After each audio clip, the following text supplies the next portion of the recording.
kasih Bang Horas, Gus Bayu. Jadi guys, untuk ekonomi kerakyatan memang kalau kita akui pasti akan terkena dampak, itu pasti.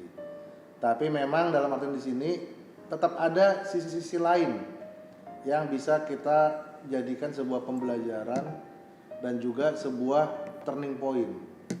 Kita lihat di sini sekarang dengan adanya musibah COVID-19 ini, masyarakat juga jadi sekarang familiar dengan mengkonsumsi jamu tradisional.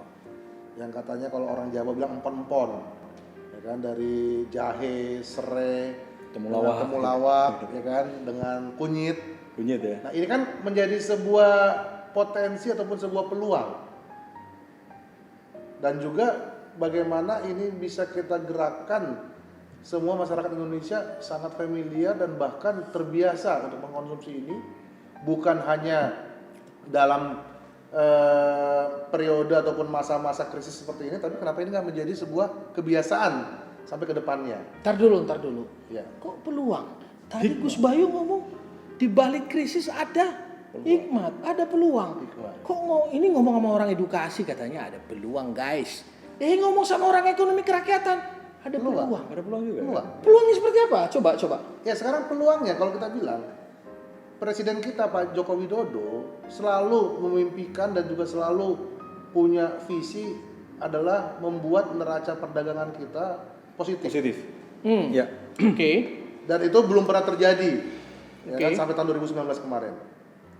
Guys, 2019 kita tercatat impor bahan-bahan kebutuhan pangan, kebutuhan pokok. Pangan ya, Pak. Ya, Kita perlu catat pangan ya. Pangan, ya. Itu sampai 18 miliar dolar. Itu kurang lebih 250 triliun rupiah. Ini data ya, guys. 250 triliun. Ya, data. Ya, Bisa kita buka nanti dari data BPS. Itu termasuk apa aja, bawang? Semuanya, beras, dari jagung, bawang, sampai hasil laut, semuanya. Ya, gandum, semuanya tuh kurang lebih 18 miliar dolar. 250 triliun.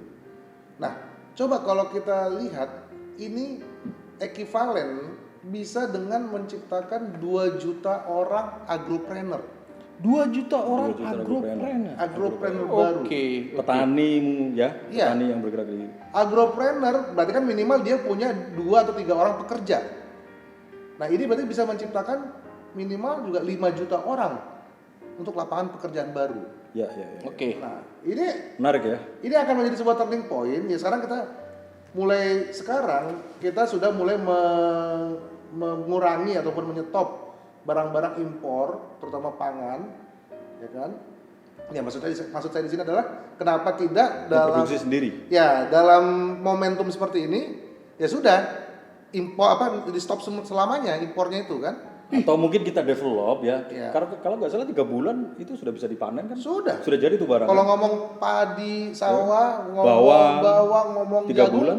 3 bulan bisa. Bisa ya, iya. Nah itu mungkin kalau kita hitung-hitungan secara ekonomi itu bisa 5 juta lapangan pekerjaan baru terbuka. Itu baru dari mensubstitusi impor komoditi yang existing, ya kan?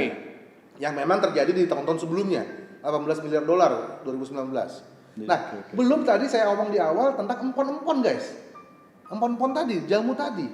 Coba bayangkan 250 juta orang rakyat Indonesia ini rutin minum empon-empon setiap hari. Jangan dibayangkan, Bung. Ya. Jangan dibayangkan.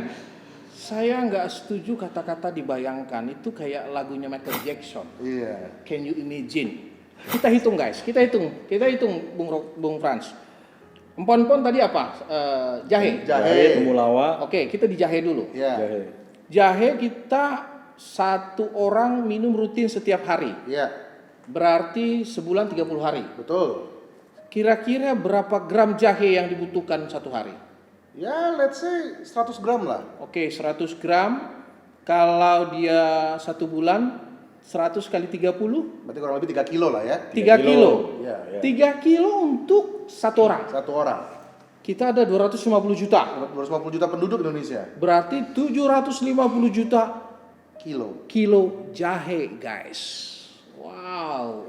Itu 750 juta kilo jahe. Yes. Jahe Ya. belum serai, Belum serai, belum temulawak, belum temulawak, belum kunyit. kunyit. Iya, Pemanisnya jangan lupa gula merah. gula merah. Betul.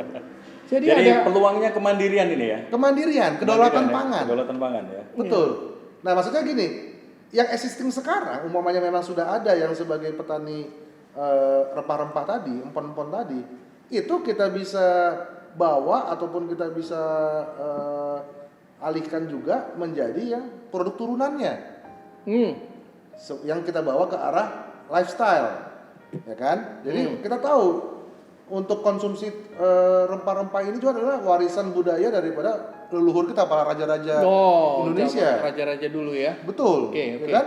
Nah, kita tahu sekarang ya, kalau umpamanya guys semua di sini pernah wisata ke Cina, ya kan, ke Tiongkok, dalam paket wisata itu pasti kita paket wisata umpamanya 10 hari, minimal 2 kali itu dibawa ke tempat ramuan tradisional Cina, itu udah pasti. Yang memproduksi herbal, yang memproduksi ginseng. Kenapa tidak seperti itu kita buat di Indonesia? Ya, keren. Menjadi sebuah lifestyle juga. Itu adalah produk turunan. Berarti kan di situ kita juga sudah mengatakan bahwa akan ada juga yang hidup tenaga kerja maupun entrepreneur dari value added, dari nilai tambah dari produk turunan tersebut.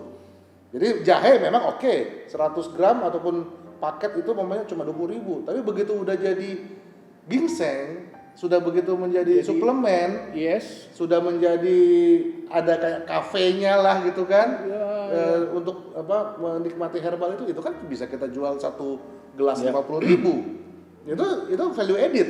Nah, bukankah itu juga yang menjadi rencana dari Pak Presiden kita Jokowi? Jadi juga dalam ekonomi kita ini juga terjadi transformasi, bukan hanya fokus kepada komoditinya, tapi juga kepada produk-produk yang telah mengandung value added. Oh, berarti untuk berikutnya kita mesti ganti nih. Ini kan hari ini kita guys kopi hitam. Kopi hitam. Besok empon-empon. Empon-empon. Kita sebelah di sini ya, pon-pon.